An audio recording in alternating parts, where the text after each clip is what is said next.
Hello guys. इससे पहले वाले लेक्चर में हमने देखा था कि ऐसे ड्रग्स और कॉस्मेटिक्स जिनके ऊपर गवर्नमेंट ने रोक लगा रखी थी। तो ऐसे ड्रग्स एंड कॉस्मेटिक्स को हमने पिछले वाले वीडियो के अंदर डिस्कस किया था। अब इस वीडियो के अंदर हम डिस्कस करेंगे ऐसे ड्रग्स एंड कॉस्मेटिक्स जिनका इम्पोर्ट लाइसेंस की हेल्प से कर सकते हैं, कि जिनका ऐसे ड्रग्स जिनका इम्पोर्ट हम लाइसेंस की मदद से कर सकते हैं, और इसके साथ ही जो इम्पोर्ट है उससे रिलेटेड ऑफेंसेस एंड पेनल्टीज। जो ड्रग का इम्पोर्ट है, ड्रग्स एंड कॉस्मेटिक्स का, उससे रिलेटेड अपराध और उनकी सजाएं क्या क्या है वो हम इस वीडियो के अंदर देखेंगे। तो ये 2 पॉइंट हम इस वीडियो के अंदर देखेंगे, और इससे पहले वाला जो फर्स्ट पॉइंट है वो हमने प्रीवियस वीडियो के अंदर कवर कर लिया था। तो स्टार्ट करते हैं। इससे पहले यदि अभी तक आपने हमारे चैनल को सब्सक्राइब नहीं किया है तो चैनल को सब्सक्राइब कीजिए और बेल आइकन प्रेस कीजिए। तो import of drugs and cosmetics under licence, ऐसे ड्रग्स एंड कॉस्मेटिक्स जिनका इंपोर्ट या आयात लाइसेंस से हम कर सकते हैं, तो वो है जो हम इस वीडियो के अंदर हम देखेंगे। तो फर्स्ट है schedule C and C1 excluding schedule X drug.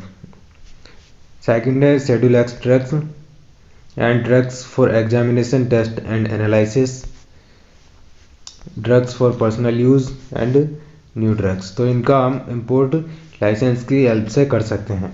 अब इनको एक एक को हम डिटेल में डिस्कस करेंगे कि किस तरह से हम कौन कौन से ड्रग्स का हम इंपोर्ट करते हैं। तो schedule C and C1 excluding schedule X drugs, इसके अंदर क्या होता है? शेड्यूल सी के अंदर जो पेरेंटल ड्रग्स होते हैं जिनका हम पेरेंटली यूज़ करते हैं, तो उन सारे ड्रग्स को हम इंपोर्ट करते हैं इस कैटेगरी के अंदर। और C1 जो नॉन पेरेंटल यूजेज जिन ड्रग्स का होता है उनको हम इस लाइसेंस की हेल्प से इंपोर्ट कर सकते हैं। तो इसके अंदर और इसके अंदर जो एक्स शेड्यूल एक्स के ड्रग्स है उनको एक्सक्लूड कर दिया जाता है इस लाइसेंस के अंदर। तो इसके लिए हमें एप्लीकेशन फॉर्म नंबर 8 फिल करना होता है इस लाइसेंस को लेने के लिए, और जो लाइसेंस है वो फॉर्म नंबर 10 में हमको मिलता है। फॉर्म नंबर 10 के अंदर जो लाइसेंसिंग अथॉरिटी है वो फॉर्म नंबर 10 में इशू करती है लाइसेंस इसके लिए। नेक्स्ट है जो शेड्यूल एक्स ड्रग्स है। शेड्यूल एक्स ड्रग्स जो हैबिट फॉर्मिंग ड्रग्स होते हैं वो होते हैं शेड्यूल एक्स ड्रग्स। तो इनके लिए अलग लाइसेंस होता है। ये जो parental and non parental drug हैं उनके लिए अलग होता है जो फॉर्म नंबर 10 पे होता है, और इनके लिए अलग होता है। जो शेड्यूल एक्स के ड्रग्स है, हैबिट फॉर्मिंग ड्रग्स, उनके लिए एप्लीकेशन फॉर्म नंबर 8A के अंदर देना पड़ता है, और जो इसका लाइसेंस अप्रूव होता है, जो लाइसेंस इशू होता है वो होता है फॉर्म नंबर 10A के अंदर।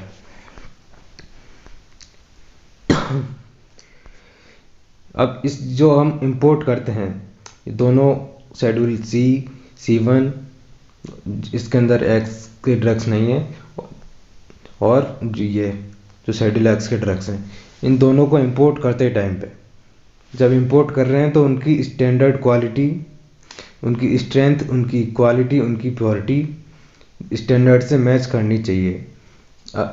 जो हम इंपोर्ट कर रहे हैं ड्रग वो स्पूरियस नहीं होने चाहिए, मिसब्रांडेड नहीं होने चाहिए, और जो अडल्ट्रेटेड है वो भी नहीं होने चाहिए।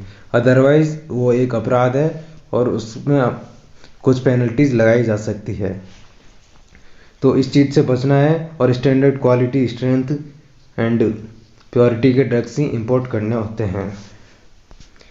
इसके साथ ही कंप्लाई रिक्वायरमेंट्स, जो ड्रग कंट्रोल ऑर्गेनाइजेशन है वो लाइसेंस देते टाइम पे कुछ रिक्वायरमेंट्स रखता है, उसके बाद ही आपको लाइसेंस इशू होता है।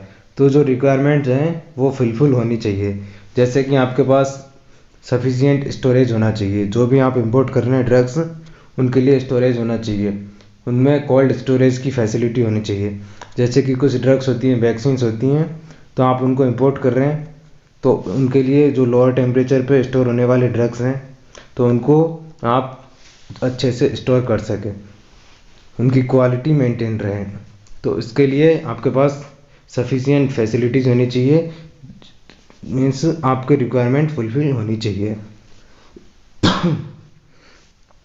ड्रग्स फॉर एग्जामिनेशन टेस्ट और एनालिसिस। ऐसे ड्रग्स जिनको एग्जामिनेशन के लिए भी हम एग्जामिनेशन एंड टेस्ट और एनालिसिस के लिए हम इंपोर्ट करते हैं, उनके लिए भी लाइसेंस इशू होता है।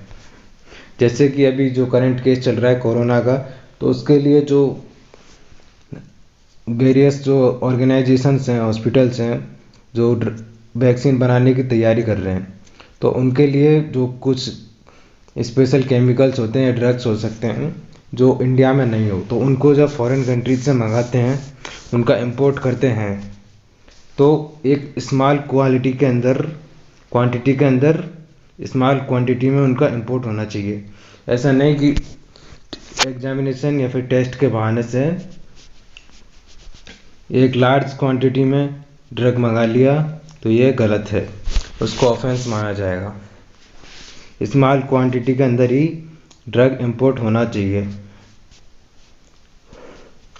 अगली चीज़ होती है इंस्पेक्शन। इंस्पेक्शन सब पे अप्लाई होता है। जो ड्रग कंट्रोल ऑर्गेनाइजेशन है, DCO, हर स्टेट का या फिर सेंट्रल, तो वो किसी भी स्टेज पे ट्रांसपोर्ट की या फिर स्टोरेज में या डिस्ट्रीब्यूशन में किसी भी स्टेज पे इंस्पेक्शन कर सकता है, और उसको इंस्पेक्शन के लिए कोई भी अप्रूवल की ज़रूरत नहीं होनी चाहिए। वो कभी भी आपके जो प्रीमाइसेस है उसके अंदर घुस सकता है और इंस्पेक्शन कर सकता है। नेक्स्ट है रिकॉर्ड मेंटेन्ड।